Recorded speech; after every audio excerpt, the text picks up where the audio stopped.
Let's get on to the show. Let's start. Let's get this shit going. Folks. Wake up, Daddy's home. Welcome. This is the Dad's Home Podcast. Thank you for letting us be a part of your day. I'm Bauer. That is the sweet, nasty Chris Cause. We are just a little bit away. And listen, I know that depending on what part of the country you're in, school's already started for your kids. My brother and in California and his kids, they do the year-round school thing. So I believe they began last week going back to school. So they've already begun the process, Cause. It is amazing how early going back to school. I mean, when I grew up in the Northeast. I grew up in Massachusetts. I never went to school before Labor Day. I remember distinctly in California. Now, and this isn't even with, because I always feel like the people who grew up on the East Coast or anywhere really east of the Mississippi, there was always a snow concern, right? So I figured maybe they have to start school early because they have to stay in school longer because of the snow days. Maybe they have to make up for some. No, in California, I remember distinctly the last big family trip we had. We were camping in the Santa Cruz Mountains, and then we would come home while the Jerry Lewis telethon, Labor Day telethon, was on the air. That's how I knew, like, oh shit, this is awesome. I get to go to school on a Tuesday because Labor Day, Monday, this is great. It's going to be a shortened week to start off the week of school. That's so cool. In August, like late July, early August, kids are going back to school already?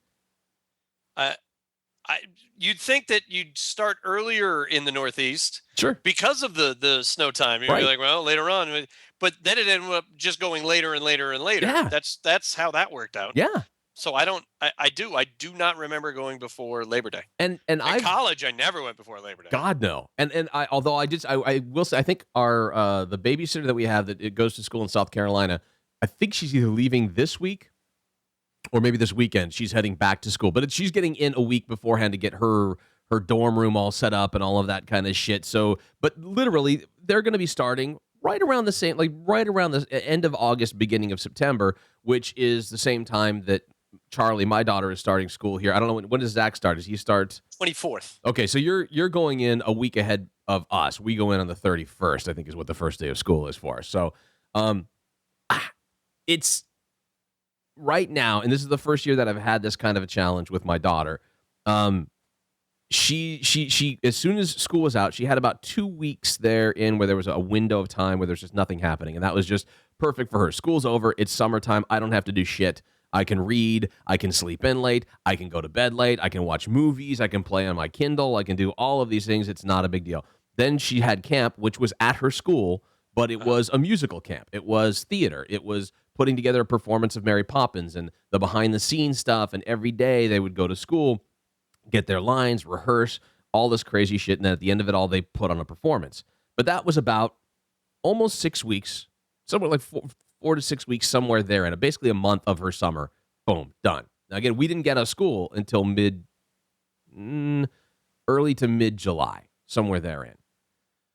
Early to mid-June. Does her performance, done and ready to go. Now she's like, I'm sleeping in until 9:30 in the morning. I'm fucking crashed. I'm done. I'm going to stay up till 11 o'clock at night, maybe even midnight. My 8-year-old, like 11 o'clock at night. Last night, I'm like, what? I know your mom got home late from work and you wanted to stay up and hang out with her. What the fuck are you doing up at 11 o'clock at night? Well, how is that possible? What's going on? My kid's been doing the same thing. I mean, like, because it's summertime, and sure, a lot of times I'm having shifts where I am working a little bit late, and he wants to stay up. Yep. And so, I mean, it is. You're in the room. He's watching movies. Yep. He's playing. It's and it's summertime, so it's okay. He just does this 9:30 stuff. No. Yeah. So even on the weekends, like he has camp, and we get up and go to camp anywhere between 7:30 and 8:30. Okay, so he still has camp. He's got day camp for for the whole day here during the summer. So he's been doing that, and it's the same place that he does his after school activity during the school year. So I mean, he's very familiar. He has all those same friends. So I'm hoping that all of those things kind of help him, because it's kind of a continuous routine. It's not like you're pulled completely out of it. Yes. And then you got to get back into it to go into the school year. We got to start maybe over this next week and a half, starting to push that bedtime back to the more normal. Had that very discussion with my daughter this morning. We had to have a coming to Jesus, who's our pool guy. I just want to make sure we're all clear on that. Oh, I thought it was Kanye West. So we had a coming to Jesus this morning, which was, listen, I know, because she was very upset when she got up this morning, and her baby sister was already back in bed for the nap. And I said to her, well, listen, your sister got up at 7:15, which is sort of a normal time, had her breakfast, watched a little Curious George, played around with Daddy. We did some blocks, all of that kind of stuff. And then she got tired, and she goes back for her nap at 9 o'clock in the morning, which is the normal time for her to do that, which you didn't get up until a half an hour later. So I'm sorry you missed out on your sister, but realize that's what happened. And she tried to do this, oh, well, I was reading and just hanging out in my room for an hour before. And I said, okay, if that's true, then you missed out, because she was still awake at that point. You could have come out and hung out with her. I said, but here's the real aspect here. You're 2 weeks away from school starting, and we've got to get you back into shape as far as getting to bed on time, getting up on time, mainly because I don't want it to be a transition for you where you go to sleep the night before at a really late hour, and then all of a sudden 3 hours earlier, you're now going to have to get up. Instead of 9:30, you're getting up at 6:45. You don't want that to happen. I don't want that to happen. So we're going to have to start that transition mode for her. And I said, listen, as nice as it was to be up when Mommy came home last night, and then you guys hang out and play and talk and read and look for lunch boxes online and all of that kind of shit for school, you have to get to bed much earlier. That's not acceptable. Because then she gets to bed, Kim goes to lay down with her to read or hang out with her and just kind of cuddle with her, snuggle with her before she goes to bed. And she's like, I'm not tired, I'm not going to bed. And the next thing you know, it's 11:15 and then 11:20 and it's like, we can't have any of that going that late. You can't go to bed at midnight. You can't actually fall asleep at midnight and then get up at 9:30 and think that that's okay. Yeah, we got to shift that whole time frame earlier. Yes. Yep, the whole thing. And it doesn't have to be all immediate. It doesn't have to be like, okay, now it's 8 o'clock. Right. Like maybe I did slow progression upwards back up there. And yeah. But I mean, and he's a little bit nervous about going back to school. He is. That's what it's. He had such a great teacher last year that I think he's nervous about not necessarily having. He's not. I mean, he's just grasping that he doesn't have the same teacher. Right. And so I think it's just natural apprehension to not know the next one. Sure. The problem also is that he had such a shitty kindergarten teacher. Oh boy. That it kind of to start his year. Yeah. I had him moved. So the other kindergarten teacher was very nice. Okay. But I think because of that first one, he still has some anxiety left over about going back to school and not knowing who the teacher is going to be. And then all of a sudden, maybe you're in a situation that is less than desirable. Yeah. So, I mean, he's going to be able to see his first grade teacher, which is great. He can go back and can visit. He can say hi. She also works like 1 day a week in the afternoon, like his after school camp. They do homework as a part of the day. And one of the teachers from the school comes over each day, and so she's one of the ones. So one of the days out of the week, he'll be able to see her that time. So there's some familiarity, And she assured him that she knew certain teachers that in second grade that she had in mind that she was going to refer him to. Yes. And I have a feeling she's going to get her way. Yes. They're going to put him in one of those. Here's what's weird. I don't know if you have this same thing, but it all of that sounds very similar to what we have out here in Richie Richville, where we're not. So you have to drop an envelope on. But here's almost virtually because what happens here, and I don't know if this is the same thing for you, is that so far we're 2 weeks away from the start of school. We have no idea who Charlie's teacher is going to be. It's literally we have no idea either. Yeah, I feel like I feel like what they should do is just fucking make it into a contest for parents. Just make like Tom Bergeron show up at your house with "Here's your teacher," or Ryan Seacrest knock knock knock. Yeah, I've got your teacher, and your teacher is Miss Zesma. You have no idea until literally possibly a week beforehand. But here's what happens: is there's a mad dash in these 2 weeks before school starts for parents to go make a pitch. And by a pitch, I mean perhaps make a huge donation, bring the checkbook with them, perhaps go, so what is it that this particular class that I want to get my kid into, or even the entire grade needs, because I'd be happy to donate whatever I can get from whatever online school book processing. What do they need? That's just free speech. Absolutely. If anything that we've learned from Citizens United, it's just that everybody has free speech. Or as in the case money of can be speech. Probably a smaller percentage of the every fucking single year parents that show up and go, I demand you put my child into this teacher's class. The principal at the end of the year goes, please don't approach us with any of this stuff. Please don't. Your teacher from your kids last year will make a recommendation as to which teacher they should be with, where things are, and the teachers will then make decisions on who they're going to have. But there's no reason for you to come and try to persuade us to put your kid in a particular class. But the really wealthy, affected parents here are going, no, I demand this. I demand that. I demand that you put my child in this place. And then once the notices go home, it spreads like wildfire via email. Like if one parent gets their mail at 7:30 in the morning for some ungodly reason and they open it up, the first thing they do is go to an email, sending it out to every parent list from every classroom that their kid was ever in, saying Bethany is going to be in Miss Israel's class. And all of a sudden the parents go, what the fuck is my kid? What class is my? And it becomes this just insane barrage of emails going, what classes, what teacher does my kid have? And then comes the angry march down to the school, which is, I'm not going to have my child in this class. You can't possibly expect my kid to go see, my daughter had so-and-so when she was in 3rd grade. There's no reason that my daughter now can't have that same teacher. It becomes a whole thing and a fight therein that I just can't wait to see happen. For us, we've always been like, if the principal off the bat the year before is like, don't come do that, then we're not going to do it. If we end up in a situation like you had where the teachers suck balls, and then I'm like, I want my kid out, then I'm going to have that discussion going, listen, my kid's been here for 2 weeks. This teacher's a dick. Could you please transfer my kid out of this class?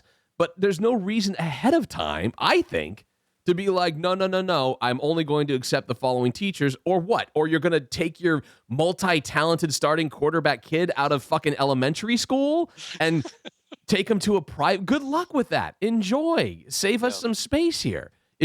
That fight, I know, is about to make its way through, and that becomes sort of a big part. Like, the anxiety that my daughter's facing right now has everything to do with who the teacher's going to be. Because it really does. The kids all have this, I don't want Miss Johnson. She's really mean. There's no way that Miss Johnson is the one that I want to have, you know? Oh, but Miss Marsh, I hear she lets you put shaving cream at the end of the year on your desk, and that's how you clean the desk. Like, everybody gets to put shaving cream and have fun, and it's a fucking party, and there's ice cream and clowns, and Miss Marsh is awesome. I want Miss Marsh. And then in the case of my daughter in particular, one of the 3rd grade teachers left to go teach 2nd grade, I think, because one of the 2nd grade teachers was going away. Things shifted around. So my daughter actually became a part of the interview process for the new teachers. So she was with a couple of other students while the principal, assistant principal, everybody, the superintendent were all kind of doing the interview process. They would set this teacher up with a group of little kids to show them how these teachers interact with the kids during a, I guess, simulated classroom scenario. And so my daughter was a part of that classroom scenario and came back and had reports on the 4 or 5 teachers that they interviewed. But she's hoping that she doesn't get any of them because she wants one of these other ones. She wants one of these other ones that she's wanted for a while that one of her friends had. That's the drama that she's facing. I said, listen to her. This is what I had the conversation. Last year, the teacher that you had, you loved. She loved you. You guys had a great year. Everybody, you couldn't get enough of her. You thought she was the best. And you know what happened at the beginning of your 2nd grade year? You didn't mention her as somebody you wanted. You had 3 other teachers you wanted, and you got this one, and you loved her, and you guys had a great year, and you did great in her class. I think that can happen for you again, whether it's one of the ones you want, one of the ones you don't even know, maybe one of the ones that isn't even hired yet. You could probably still have a really good year this next year. Just don't worry about it. Just get yourself ready for the year and go in and have fun with it. That's the conversation I'm in the process of having with her because that's the one thing she's stressed out about. Yeah, we're doing the same thing. It's a matter of like you're gonna have a great teacher. You know, Miss Nixon is going to recommend the right teacher for you. Mm-hmm.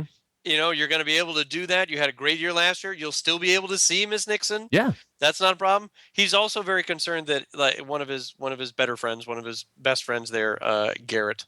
He's hoping that Garrett will be in his class again. And I said, and there's no guarantee. And I said, but you'll see him. It's not, you're in the same school. You guys can have play dates. Might not be in the same class. Right. But he's very upset about the fact of whether or not he'll be in the same class. Charlie has got that because her boyfriend, Fritz. She's at Fritz, Fritts, Fritz. Wait a minute. No. Oh, come on. At least with a TZ. Oh, no. TTS. Well, is that because he's not as German? He's Are we trying to get away blonde-haired, from the blue-eyed is about as Fritz? yeah. He is he from Florida? And they just spelled it wrong? I think they were trying to go for like one of those wacky cool names. He has been in every. They go full bore and go fritter. In every. Just call him a pastry item. You're almost just change out the F for a G and it's grits. He's been in every one of her classes since she went to this school, every single one of them across the board until now. And so she's like, wait a minute, that's a reality. He may not be in my class this next year. And I would imagine odds are probably pretty good that he would not because he's been in every one so far. So you just playing that hand of cards, you'd go, yeah, it would make sense that he wouldn't be there. You've been riding the streak so far. You've been riding the streak so far. So that's the other thing that's kind of, it's not weighing on her heavily, but that's another thing that has now sort of entered the fray as far as things that have her concerned. But that's a long way from where she used to be when we first started going to this school because we took her for a couple of years. She was at a Montessori school where it's a very small classroom, 2 teachers, a group of maybe 10 kids, a dozen kids, basically just kind of free range, running around, learning what you want to learn, the teachers working with you. I'm very much behind that concept of things and that concept of learning, and it's worked very well for Charlie since the get-go. Due to price and us having to move at one point, we pulled her out a year early, and they give you this whole big warning, like on some level, you're really going to fuck your kid up if you take him out a year early. Like you are just, you know what you're going to do? You're going to send them into a drug rehab facility. You're just right now, if you take them out. You should reserve that now. Right. Try and lock in today's price. I'll tell you what. Drug rehab 10 years from now. If you're sure you want to remove your child, I will give you numbers of therapists. I will give you numbers of intervention groups because you're going to need them because you are really, once your kid leaves here, might as well just get her a job down at the Bada Bing because she's going to be stripping starting tomorrow. Because once you can't wean them off of painting whatever the fuck. Right. No. You can't wean them off of that. Or being in the quiet space like that. Fuck that part. You can't do that. She's going to do drugs. She's going to murder somebody. She will be hanging out with the wrong group of people at the age of 6 years old. You might want to fucking get her some help right now. So they warn you about all that shit. And we took her to this school a year earlier than we would normally have taken her out of town and country, and she did well. She flourished. But the beginning of that year, the apprehension, the anxiety was out of control. I mean, to the point we had one incident where we would pull up. Used to be the way that everything goes now. You pull up in the loop in the roundabout. You drop your kid off. The teachers are right there. Everybody says hello. They open the door for the child. The child goes, runs, and plays in the playground, or goes into class, or does whatever, and then you take off through the loop. We couldn't even get to the loop part. We had to pull off in the parking area to try to walk her up hand in hand. And she literally at one point, Kim was in the car with me. We walk up hand in hand to drop her off at school. I start walking back to the car. She's running full speed past me, yelling and screaming about how she doesn't want to go to school, runs to the car, gets into the backseat of the car, and locks the door there because she's so panicked about going to school. This is all within like the first 2 weeks of school starting. It was that much of a trauma for her, which I don't understand. But that led us to going and having the school psychologist come out and trying to help Charlie. And then it became every morning Charlie would go to the school psychologist and meet with her for a couple of minutes before school started. And then it was trying to get Charlie on the bus and then have her go to the school psychologist. Like it was all these little steps that we had to incur, but there was a huge separation anxiety that was an issue for her. That we were trying to quell with all kinds of little tricks and all kinds of little tips. I'll tell you what worked for us in just a second. After first, let's kind of listen to this news report about some of those anxieties that kids are going through right now. And even though this is kind of based primarily at some of the younger kids, I think it still applies to some older kids as well. At Penfield Children's Center, Raya Masick spends a lot of time with her daughter Mia, but on August 29th, Mia starts kindergarten. She calls it her big girl school. She's very excited for that. Mom is a little nervous. I am worried about her out there in the world on her own without me being with her each day. All right, first of all, that's not helping, Mom, just so you know.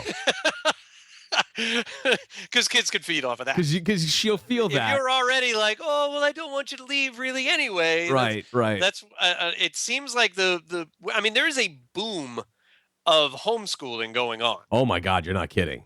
And I don't know how much of that is that sentiment right there. I think a lot of it is that. I think there's a lot of it that is that coupled with some level of, well, if they aren't saying the Pledge of Allegiance or if they aren't praying in schools, then I'm going to have them home. Like there's some level of, call it religious belief, morality issues. There's some level of belief. You could couch it inside of some kind of safety 100% right. And then you're like, and just look at the county in which my kid is going to school, and I'm just going to keep them on the ranch and teach them here. Which, by the way, maybe I'm one of the only voices of reason. I'm far too stupid to teach my kid anything on a regular, like, school day basis. From a certain, there are some things that you can do yourself. You're like, okay, you know what? I could change the battery in my car. Right. You know what? I could change the oil. Sure. But then there should be a certain point where you're like, I should not change the piston rings. Yes. In my car. I should not drop my engine and try to rebuild it. In there and try and replace the air conditioner. Correct. I know. There should be a limit to the do-it-yourselfness. I can replace the light bulb. You need me to put a new light switch into the wall? Okay, I can do some light electrical work, not a problem. I know how to turn off the breaker. You want me to replace drywall?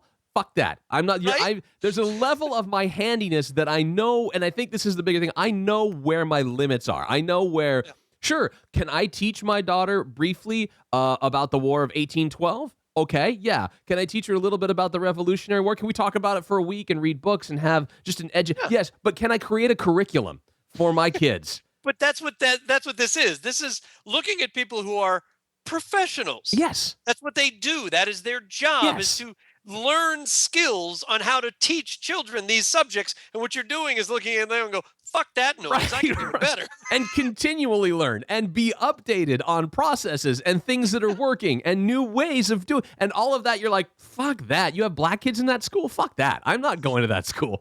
I'm taking Tyler out of there now. I am not. How dare you? And I feel like that there's what do you mean? You're telling me that there's some evolution? What the fuck is evolution? Why are you teaching my child? I believe in God creating the world. How are they not learning that at school? Whatever that is, whatever that element is. And I think there's a certain element too for me that I start going, well, hearing these stories about what Texas is putting together for textbooks certainly has me concerned.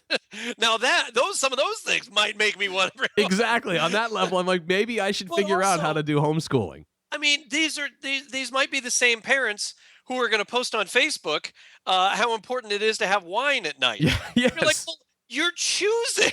Yes. You have made the conscious choice to keep your child home and not give yourself even just the break. Right. So, I mean, they need the break from you. Correct. You need the break from them from a psychological standpoint, and that's okay. And that's a development standpoint above and beyond that. Like, let them develop. They need to learn these skills of figuring out things on their own, or learning that there are other authority figures in the world. Yes. So all of these things go together as a part of making social friendships. These are dealing with hardship. Yeah. When everybody's not nice to you. Right. All of those things happen in your school development. I mean, here's a great idea. You can still be there, Mom. You can, when she comes home from school after her long day of school and her long, arduous, I don't know, Betsy wouldn't let me fucking swing on the swing, or I couldn't play on the monkey bars because the other girls wouldn't let me. Someone said a mean word at lunch. Right. With all of that drama, be there for her when she comes home, have those discussions, but you don't need to be there holding her hand every single moment. So what this mom says already off the bat, I'm like, oh, you're fucking in for it. You might as well, right now, just my suggestion, just send her to the school psychologist before you ever step foot anywhere on that campus. They've been preparing for weeks. We do read every night, and then we'll spend time where she'll read the book to us. Something you can do at home to help get kids ready for kindergarten is tie in reading with arts and crafts. You can see that's something they did here at Penfield when they were studying creatures from under the sea. Or, here's just the thought, separate yourself a little bit. Take them on play dates at somebody else's house. Let them hang out there for an hour. Oh, I don't know. Maybe take a couple of kids and go to the museum and watch them play around someplace where you don't have to be there every second. We make fun of Florida a lot. Yeah. A lot. And it's a lot justified. Oh, yeah. But Florida has voluntary pre-kindergarten. Okay. Which means that it is free. It is 3 hours a day. You have either morning or afternoon. Yeah. and your pre-kindergartner would go to a variety of different schools. You choose whatever one you want to go to. And frankly, schools are falling over themselves because they want to suckle Sure. on that sweet, sweet state teat right there. So they have Yeah. all these different daycare facilities that Right. are now qualified to teach pre-K. Right. And so they can get the money in from the state. Right. Which it's fine. So you can pick whatever one you want to go to, and they will get 3 hours a day. It is a great beginning step Yes. into the full day kindergarten. I Yes. mean, that is it's a process. And if you're going completely from you're at home all day every day, and maybe you go to the playground for a little while, or maybe you have a play date, or maybe you go swim in the pool, all of those things for your full day with your 4-year-old, Yeah. and then they're going to go into straight kindergarten. Right. That could be a bit of a tough transition. And for I know us, a lot of different states do have pre-kindergarten, and I would highly recommend agreed.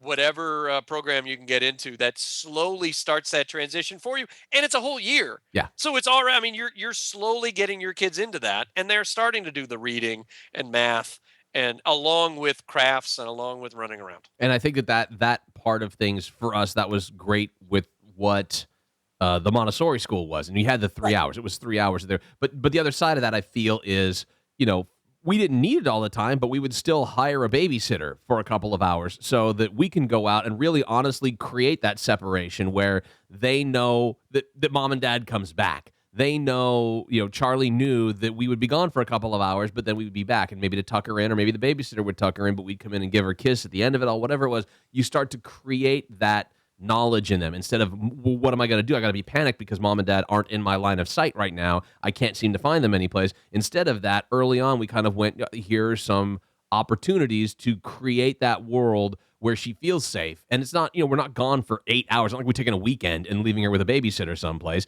It just happened to be that for a couple of hours, we were going to go out for the sole purpose of, let's create some of that space. And so far, even to, at age 8 now, she doesn't suffer from any of that anxiety if we're going out to a concert, if we have to go talk to our tax guy, any of that kind of stuff. She's fine with it. And she's got a sitter. She's got plenty of other things. She's never had an issue with that. And I think that helped us from the get-go. However, school was so big for her. Like, I remember when she was little, and all the other kids were going to school. All she wanted to do was go to school, and how much that was going to be. How much she was looking forward to riding the bus. Like, the riding the bus part was the coolest fucking thing ever. And so I think kindergarten, we did the car, and then first grade we did the bus. So I think we're going to stay with the bus. Oh my bus, God! Like the bus stop is right outside our door. Yeah, it's great. He can run out there. Yep. Buses, we're just fine with the bus. The separation. What she built it up to, I think, is what made it such a difficult transition for her at the onset, because she built it up to this huge thing, and then it was almost like, wow, it's happening. It's kind of overwhelming. There were Kim and I both were trying to read all these kinds of books on what to deal with, and is this a separation anxiety thing? Is this something else? What are we dealing with? Talking with a school counselor, all of that kind of stuff. And what we ended up doing for Charlie, because there was a certain element of that was separation anxiety, that I think was a minimal amount, was we ended up getting her like a little rubber band bracelet kind of thing, like like the October breast cancer awareness, one of those little rubber bands, the Lance Armstrong kind of little rubber band, and that bracelet, we would say to her, has mommy and daddy's love in it. We'd kiss it for her before she'd go to school. She'd have it on. She would keep that with her the entire time. So when she'd say, I miss you guys while I'm at school, well, you have the rubber band there. You have the bracelet on your arm that you can take with you, and you know that we're there. And then you bring it back home. We fill it up that night or the next morning, and then you take it to school with you. You have it on that whole time. And then eventually she transitioned off of that, and it wasn't a big deal anymore. But during that time, it was a huge ordeal to start her off, to get her into the school, which I think was less about the separation anxiety. That was a part of it. And that was a good reason to have an excuse. And of course, when you're that nervous about something you've built up, the one person or the people that you want to go back to are mom and dad, because you feel comfort with that. So it would be a portion of that anxiety, but really it was just about how big she built this thing up to be. And now that she's there, and now that there are older kids running around, and some of them are running upstairs into classrooms, and you're seeing this organization of these giant classrooms, and just the sheer volume of kids that are at that school compared to where she was just at, it becomes an overwhelming thing that she kind of just had to get used to. So all of that, I feel like, is a preparation that even these news stories aren't really going to tell parents about at the start of the school. And I think it carries through in little bits through, first grade, second grade, third grade, it'll eventually little parts of that pick up, especially when you don't know who your teacher is. Like, you're familiar with the school, you know where the cafeteria is, you know where the office is, you've been you've talked to the principal, you love the principal. All the kids have done all these things. They know where the play art is and where to play Foursquare and they know where everything is. They're familiar with it now. But when they're concerned about who their teacher is and what that's going to be like and who's going to be in their class, what kind of familiarity they have there, that's where I think this big issue comes into play in those later years. We have, I don't know, call it an open house, I guess, for lack of a better term. That's a couple of days ahead of time. Yeah. So we'll be able to go in there and meet his teacher, and then we'll go from there. Yeah. After that. Yeah. Let's continue forward with this. The Coles Building Blocks program at Penfield, Rebecca Michelson hosts workshops for parents, helping them get ready. I'd say the biggest thing is routine. Michelson says push back your child's bedtime each week, read books about going back to school, and take your child into school ahead of time for a tour. Finally, practice a quick goodbye routine. So a hug, a kiss, a squeeze, and send them on their way. Don't linger as they say, I need you, come back, because that actually makes that separation more difficult. Do you hear that, initial mom we talked about there? Do you hear that part? So, and I think all of that is very good. But it's also advice. good that a lot of those things we had just discussed. Yeah. So.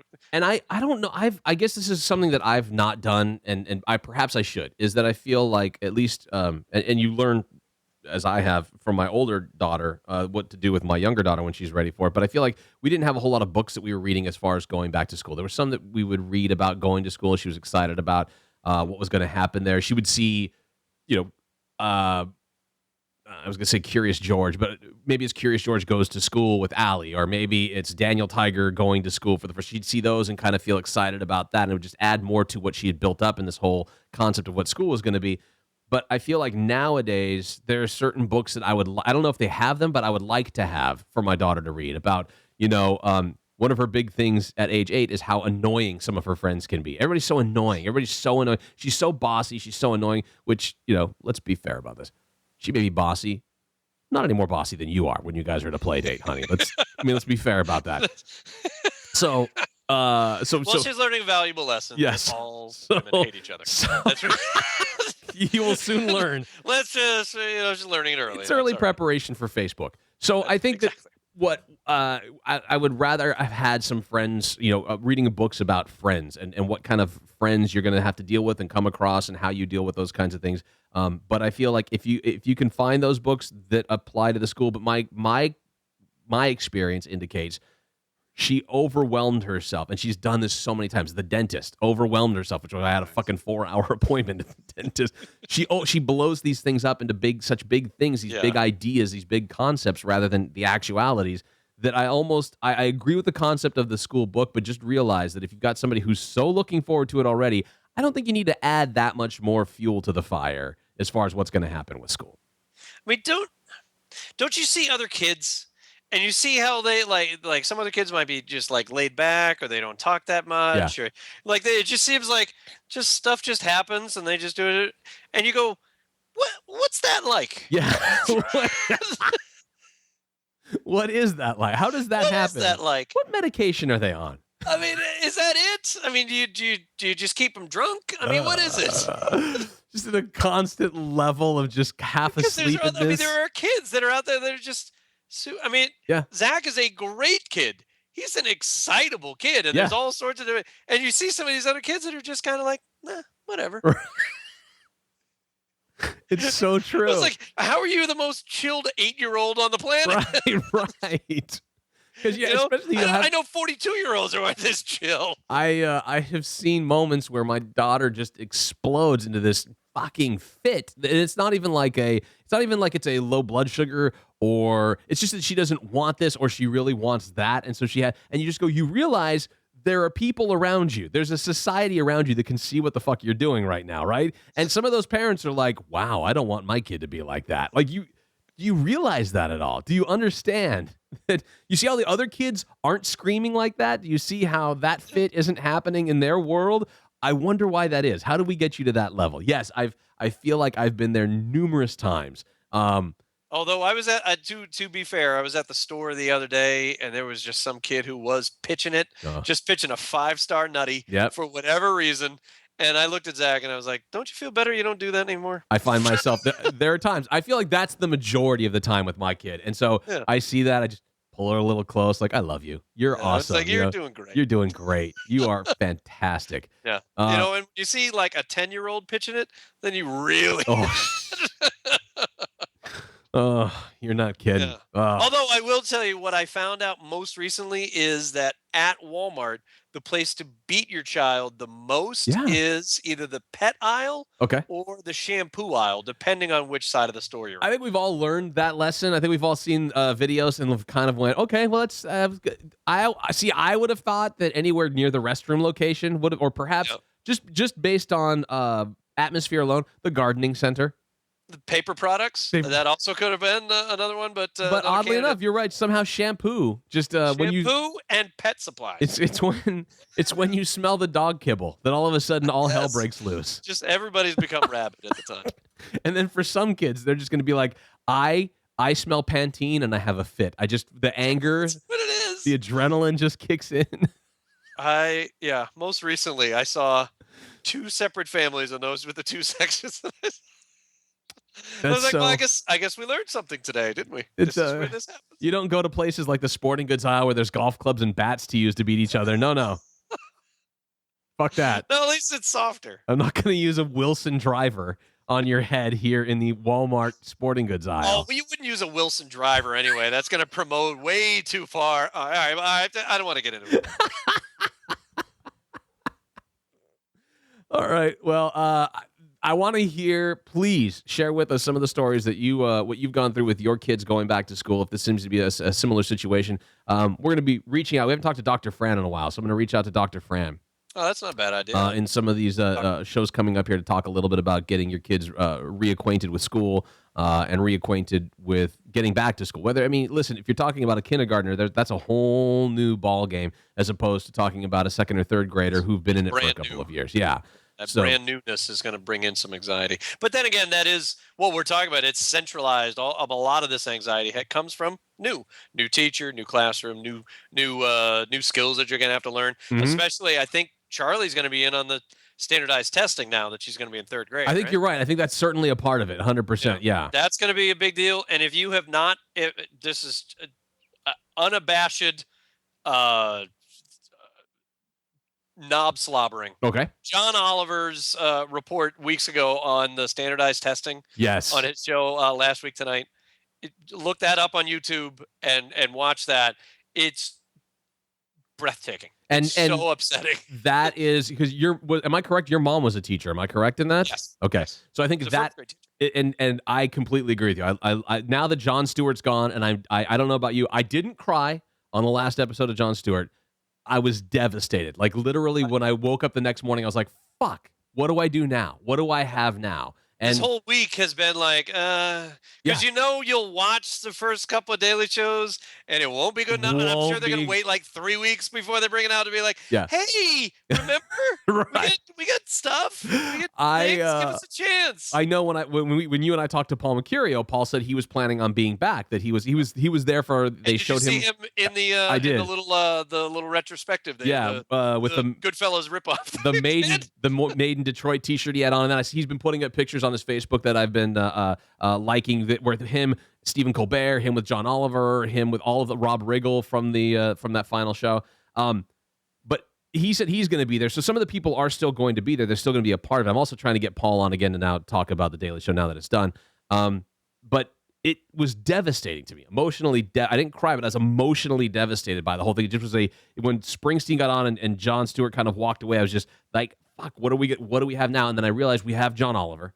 We've got, and frankly, that's a lot. It's once a week, but that's a lot. I'll take it. And Stephen Colbert will be coming up. So what a mistake. I know that Comedy Central made when John Oliver was doing that summer break. Yeah. How you don't lock him up to another 2-year deal immediately and say, look, like you have to do it before he starts that summer. Well, wouldn't Because you know what he does is already great because he was the best correspondent that they had. Why would And this you is a got to question I lock have. him up. You know it's going to be great. And then, so that way you have an inkling already because Jon Stewart is leaving to go shoot a movie. You know he's itchy. But Colbert was getting ready to go. Why wouldn't you sign him up to take over for Colbert? Like, no offense. I love Larry Wilmore, and I've tried. I really have given it a shot this past week, especially on the heels of Stewart going, because I've gone back, and I find myself now watching the repeats of The Daily Show, which my wife even said, why the fuck are they showing these things? Aren't they, or they're kicking us in the balls right now? They're trying to just make it even more painful that he's going away.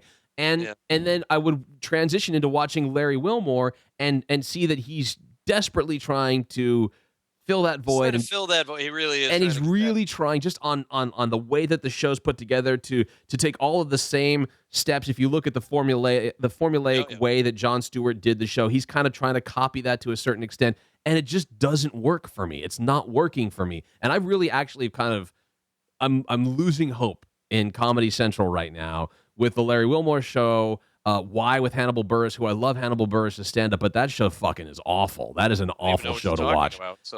Yeah, you need to get the Comedy Central app. But at the end of the day, yeah, I can get that. I'm devastated because it's not going to be there for me. I'll have John Oliver and I'll watch that regularly. I will. I can't wait for Stephen Colbert to come in, and I will watch that as best I can. But I don't think it's going to be the same, and so I feel awful. And why wouldn't you lock up John Oliver? Why wouldn't you have any number of other people? You know, the rumor was that Amy Schumer was offered the job. She turned it down. There's so many other people that could have taken. Yeah, I heard they practically begged Tina Fey to take. And I don't even know that I would go. Why would you go that big? Like, just take guys who were. I really honestly, you know, a Rob Riggle might have been able to take that kind of a job and take it over with.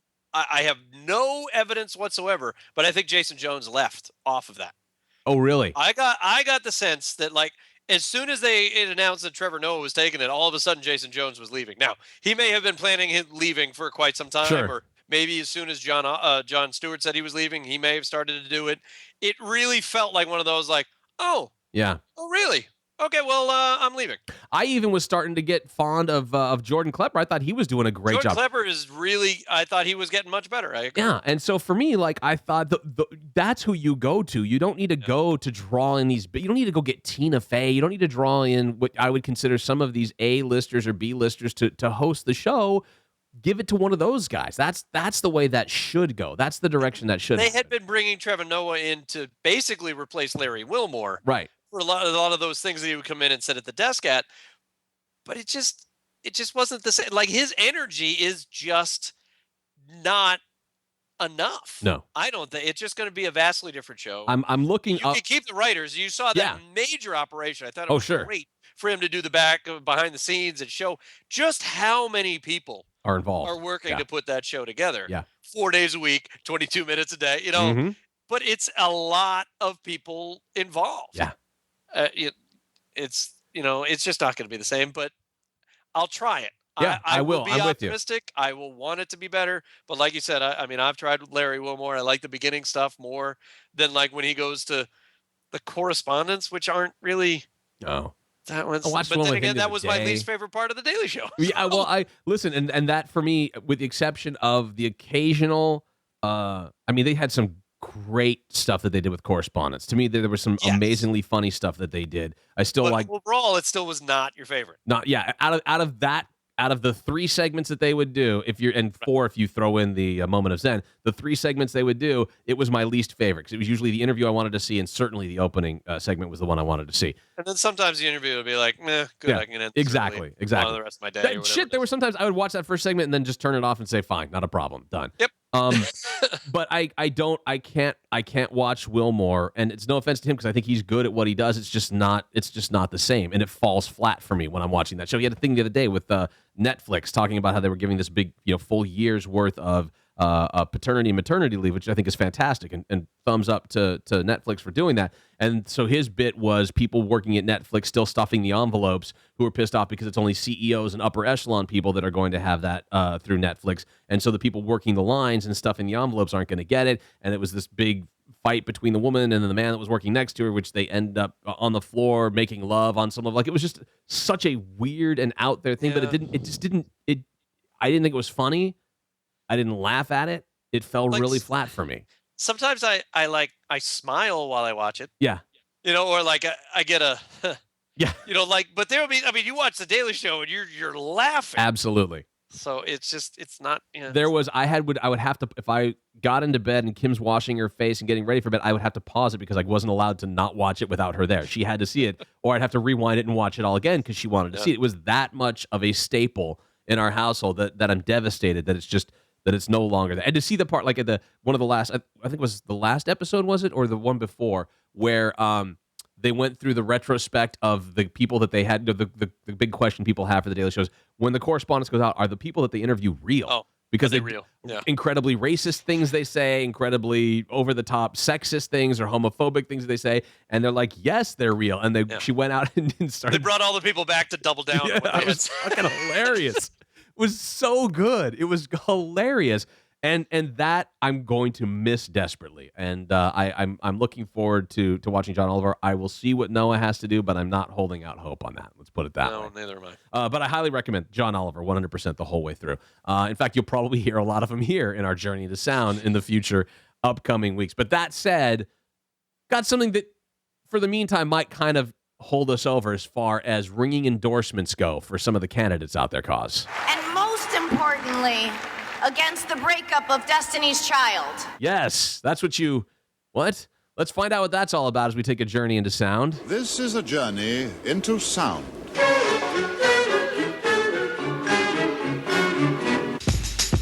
Apparently, if you follow Facebook, Cause. I try not to. That's wise. No, I mean, I do. I'm there as much. I don't know. Apparently, if you follow, according to what I saw this morning on Facebook is that Bernie Sanders has overtaken Hillary Clinton as the front runner for the Democrats, and nobody's covering it. And that the media, the liberal media, has refused to cover the sold-out Los Angeles rally for Bernie Sanders. One of the things that I did find online, and again, I couldn't find it on any of the news organization websites, but Sarah Silverman welcomed Bernie to Los Angeles a couple of days ago. And here's a little bit of what that sounded like. Rick Perry gave me these glasses. He said it would, he said it would make me look smartier. Bernie Sanders. Bernie. President Bernie.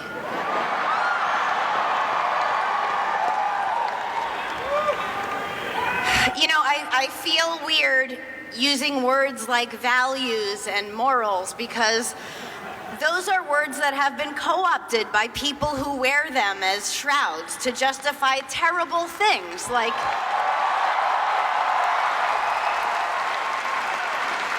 bigotry and greed. I'd like to take those words back tonight and use them to describe Bernie Sanders.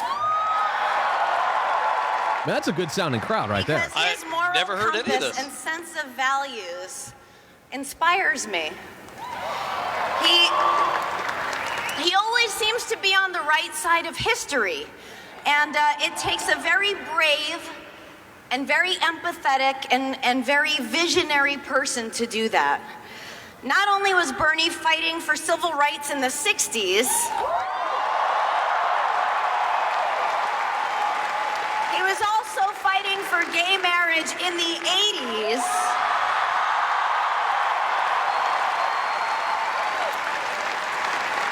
He was against the Iraq War, against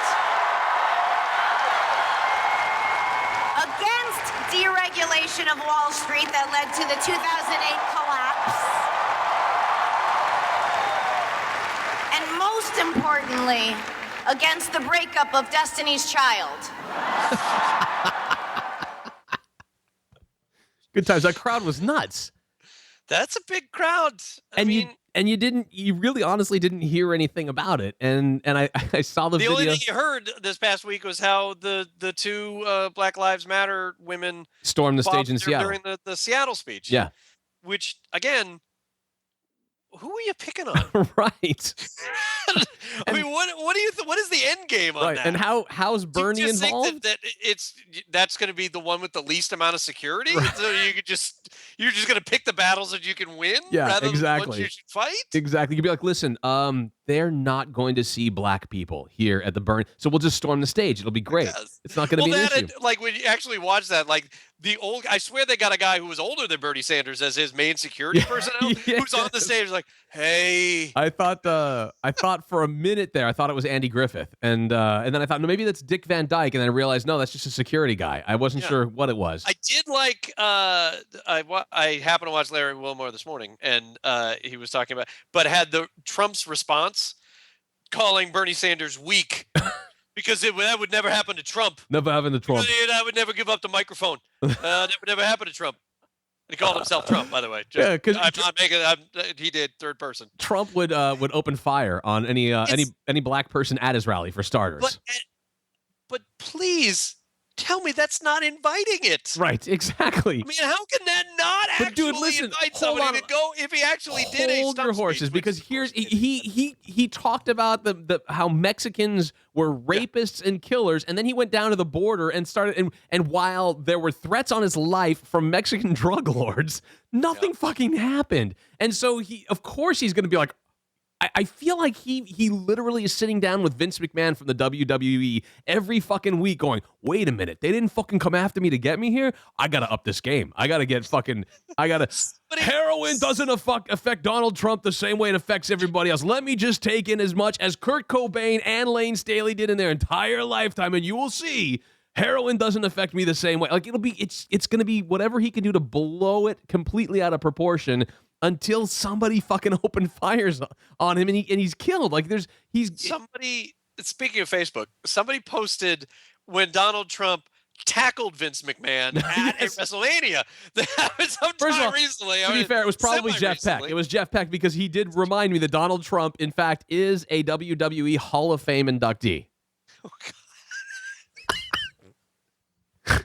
And he said, and I quote, this was from Jeff Peck. You can listen to the Still Real to Us podcast every Thursday. Synergy here on thebauershow.com. That the worst Stone Cold Stunner ever in the history of the WWE was received by Donald Trump. And I said, wait a minute, let's clarify. Do you mean that it was the worst as in it looked like the most painful thing in the world because Donald Trump is not a wrestler and didn't know how to act and could have broken his neck? Or are you saying because Donald Trump's a shitty actor and didn't prepare for any of this, it looked like the least stunning stunner that was ever done? Like it was like 5 feet between he and Stone Cold, and that's when he fucking passed out. He goes, no, it was the latter. He didn't know what he was doing, and like Stone Cold did the thing, and then like 2 or 3 heartbeats later is when Donald Trump fell over. I said, oh, maybe he was trying to pull an old Ric Flair. I don't know, but at the end of the day, Donald Trump is in my mind, he wants to die. I think he's got a death wish. I think he wants to die as a martyr. I think he wants to be saying, nobody can touch me. I'm still Donald fucking Trump here. And then they open fire or lop his head off or something. And he's like, his family, then you'll see his daughter come up and be like, he was a godsend. Everybody, did you see how popular he was when they cut his head off? Everybody loved him. That's my dad. And then we can have Game of Thrones. Exactly. And then it'll be Ned Stark. He is inundated by both the concepts of the WWE and Game of Thrones, and he thinks that he can do no wrong. So he's going to just keep upping the game and be like, I will get votes on Mars. You'll see. When I'm voting in somebody on Mars. Yeah, they're like, fuck. Apparently the woman on Mars can She wrote me the other day. She sent me an email, and she said she is a huge Trump fan. Donald at youarefired.com. We're up here on Mars. We're keeping it very classy. There are no Mexicans. I got to tell you, this entire planet is very huge. There's no Mexicans here, no rapists, but there's a great Trump golf course. 18 holes of sand traps. All right. So let's transition this into a little bit of music. I've got some music, a music heavy, if you will, for the next couple of minutes here, which I think is fine. Now, this is not for us to necessarily bitch and complain about. Maybe we'll be a little impressed here, Cos. You remember this song?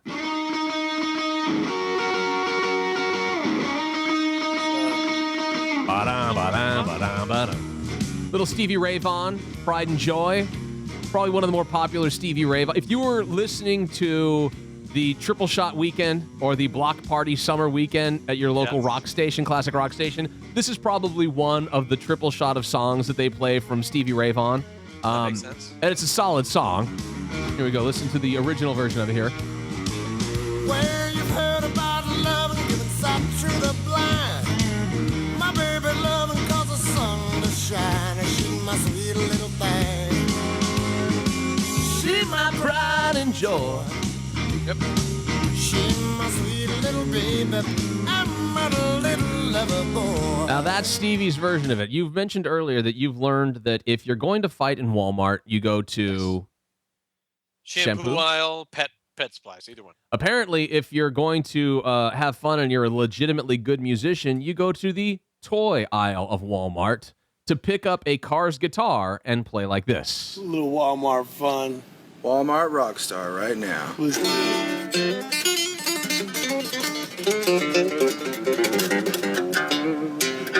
With the Cars guitar.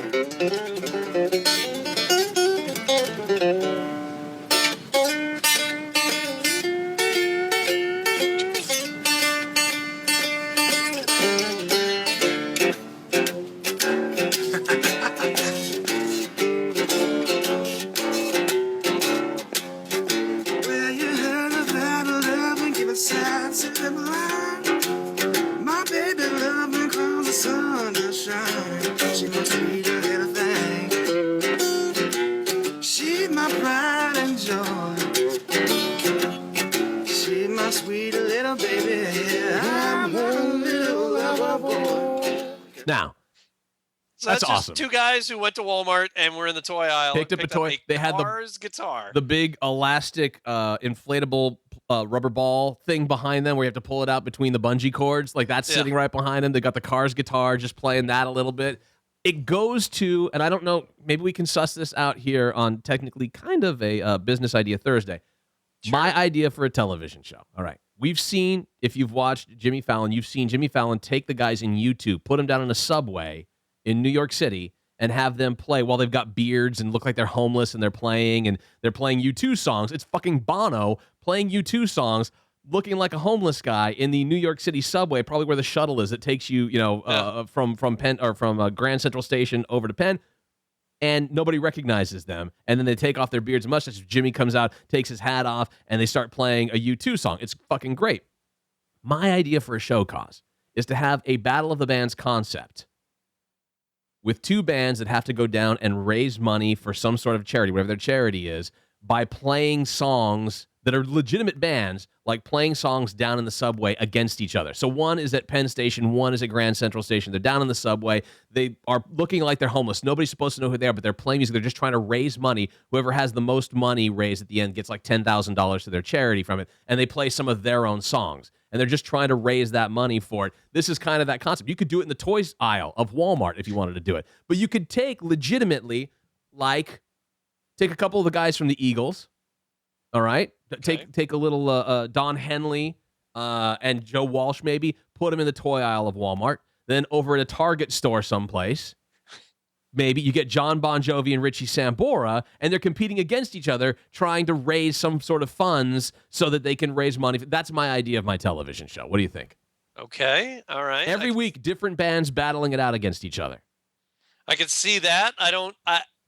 I think the level of band that you would get for your show might not be that high. Well, I certainly think initially, I bet Smash Mouth will do it. Yeah, well, okay, that's that's a very good call. Somewhere there's a guy from Smash Mouth going, "Hey, what?"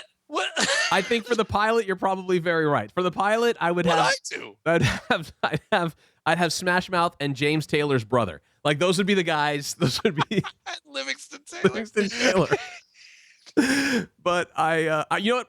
Frankly, it would be Livingston Taylor versus the singer for Smash Mouth's brother. That's who it would be. That's what that concept really looks like. But I think that eventually, and then what? Frank Stallone hosted? Is that that's? It's the concept is to have that element of you put them in a place where you because if you right now and maybe you've seen this cause or not, but if I go into New York City, I get in off the train at Grand Central Station and then take like the 4 train someplace. I'm going for a voiceover audition or I'm going to meet my wife someplace or we're going to go have dinner. You get down into that subway terminal right below Grand Central Station, and there are some of the best musicians you will ever hear in your life playing for cash, dancing, singing. I saw an entire group of Japanese. They looked like tourists, but they were musicians. They had their fucking saxophones and horns, and they were playing jazz and the blues like nobody's ever heard, and none of them spoke English. And it was fucking amazing. And I feel like if you can make that happen and then sort of throw in the revelation of who it is at the end of it all and get some money for charity. That way, Joey, you're supposed to raise money down in the subways for yourself so you guys can play. To me, that seems like we could turn that into a legitimate great show. If you take some of these bands that, that are very talented, but maybe haven't sold millions of records in a while or haven't gone the way of Taylor Swift and are still trying to pop out some records, it's a great way for them to promote themselves. I got to write a script for this. I see. Yes. Let's get it together. You think we get a treatment for this? I don't know what we call it, but there's got to be a treatment together for this. All right. And then lastly, I didn't know this was a thing. I bet you didn't know this was a thing either. I'm always surprised when things are a thing. No, you're not kidding. So we all know The Simpsons. We all have seen the television show. It's been on literally for a majority of my life.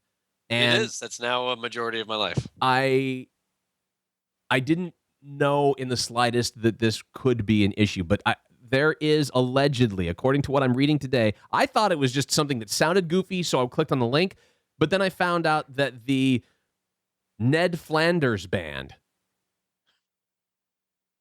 is a part of an entire... This is, I swear to God, I'm sure of this being true, so please hear me out on this. I know that there is like an underground... if you take Renaissance fairs and you throw them, especially nowadays on the heels of Game of Thrones, like there are giant sex parties that go on at Renaissance fairs after the fair is done, right? Like it's just a fucking orgy with turkey legs and like all kinds of... And I know that there is an underground Disney sex party dressed up like princesses and princes and fucking mouse, and there is an immense amount of this sort of subterranean level of fandom that we just don't know about, but it's there. It exists. Oh yeah. That there are just fucking Pluto-based sex parties in the underground tunnels of Disney that we just don't know of right now. But here's the thing. This is another one of those things. This is like feeders, where the people get off on feeding other people, and it's a whole sexual fetish. I had no idea that there is an underground world of Simpsons metal bands. Like, there's this band that you're going to hear right now called Oakley Dokley. Okay. That fits into a genre of nettle, which is metal, but Ned Flanders metal. Let's listen in a little bit to Oakley Dokley and the music that they put together.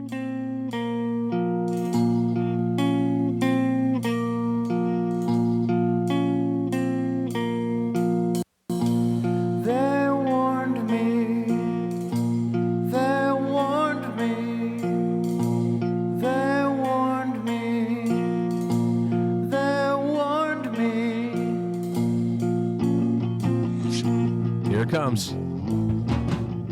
Wait for it.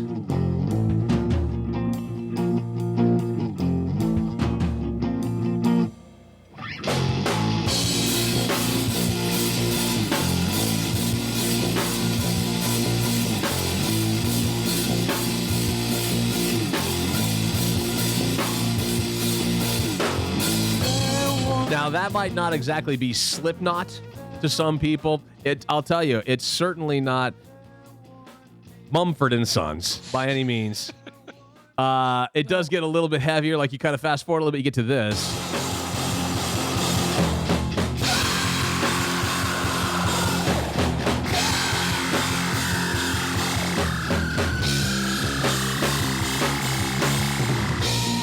Like maybe you'd hear that band opening up for Korn on tour, perhaps. What does that have to do with The Simpsons? The band is called, I've sent you the link so you can see it. The band is called Oakley Dokley, and everybody in the band looks like Ned Flanders.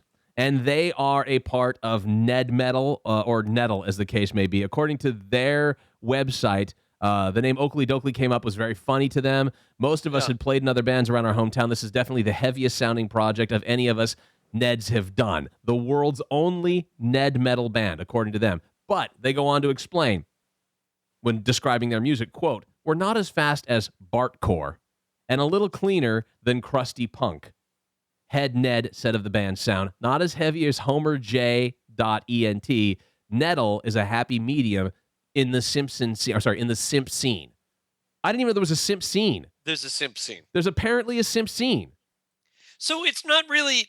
It's just bands that call themselves in some way, shape, or form a Simpsons character. Apparently, they call themselves a Simpson character. I don't know if that song they warned me had anything to do with an episode of The Simpsons at some point, and they just kind of used that as their opening, or like it's all of their songs. Not exactly Eminem from a lyric standpoint. You don't think so? That's not. Doesn't remind you of the old Bruce Springsteen days. That's not. I think I've got it. I think I've got all the words down. I'm less than impressed. I'm not sure which Ned it was that was mentioning that, because there's a Head Ned, Bled Ned, Red Ned, Thread Ned, and Stead Ned that have all come. They're all a part of this. They're all yeah. So, all right. So okay. Yeah. It exists. So this is just Simpsons-based naming of heavy rock metal bands. Apparently, on some level, again, I can't speak to the theme. I don't know if the crusty band all dresses up as clowns. I'm not sure. I don't know how. I would hope. I would hope so. I'd be disappointed if they didn't. If I was told I was going to see one of those shows, I would expect fucking clowns. Lots of them. I would. I don't know how you keep. I would also, by the way, expect at least one Sideshow Bob. You better.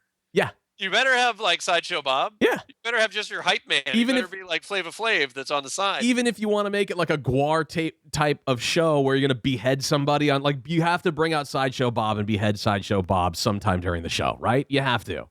That makes sense. I mean, of course, yeah. Who wouldn't is what I'm trying to say.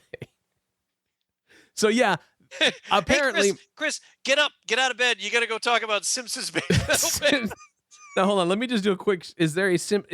How far do you think this simp scene goes? Do you? I mean, I've given you my thoughts on what happens at Renaissance fairs, and thus with the underground Disney princess weird. Like they really believe that this is a part of who they are. Like they only think of their marriage in terms of Cinderella and Prince Charming, not in terms of Lisa and David. You know what I mean? Like there's weird. I'm sure of it. I'm sure that there's weird scenes like that. I know that there's been what are those the stories that people have done lately where they kind of they write their own version of porn for some of these characters. Like they take it's not that we've all seen the deviant art. We've all seen the pictures of Homer fucking Marge or something like that, yeah. Right? I mean, that's just stupid bullshit stuff. But I think there's a whole world of Simpson and Simpsons out there that we just don't know about. Like